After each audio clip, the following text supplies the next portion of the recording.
早上时间太匆忙，经常是还没有吃早餐就到了上班或者上学的时间点了。那有没有什么适合这些人吃的速食早餐呢？今天蓝妹就给你带来了俄罗斯的大列巴，有空的时候做一下，来不及在家吃早餐就带上它吧。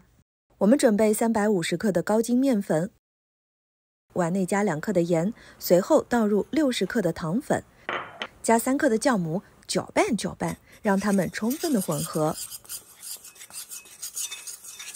接着打入2个鸡蛋的蛋清和1个蛋黄，倒入70毫升的纯牛奶，搅拌成面絮之后呢，再用手揉成面团。揉成面团以后，往面团里面倒入25克的玉米油，当然如果家里有黄油的话，可以加黄油，这样吃起来会更香。揉至面团和油完全的融合，有一定的延展性，不需要揉成手套模，就是揉成这样就可以了。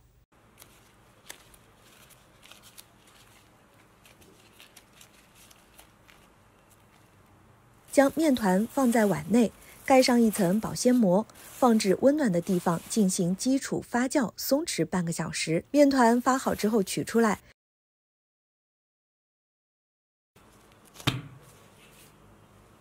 用手给它拍一拍，再揉一揉，排出里面的气泡。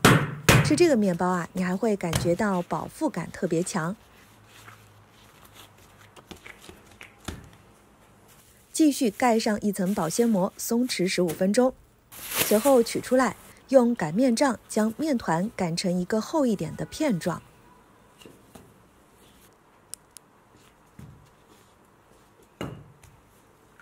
在面片上撒上葡萄干和核桃仁，再把面皮卷起来，卷成一个长棍的形状，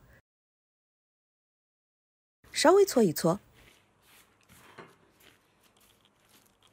手口朝下放入烤盘中，将烤盘放入烤箱发酵，等面包发酵到1.5至2倍大的时候取出来，在表面刷上一层蛋黄液。这种面包啊，第一口咬下去的时候，你可能会感觉费点劲，质地呢是偏干紧实的，非常的有嚼劲。等到口水浸润，面包的丝丝甜味与谷物的香气便会随着你咀嚼不断的冒出来。用刀在面包的表面划上几道口子，划的时候尽量划深一点，露出里面的坚果果干。放入提前预热好的烤箱，用中层160度上下火烤40分钟。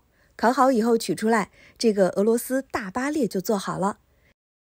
切开之后呢，是满满当当的葡萄干和核桃肉，料非常的足，散发出一股麦香和奶香，外脆里软，非常的美味。早餐配上牛奶，真的是1片2片就饱了。注意烤的时候啊，需要看着火力，如果上色比较深，就需要在表面覆盖一层铝箔纸。没有吃过的朋友，赶紧收藏做起来吧。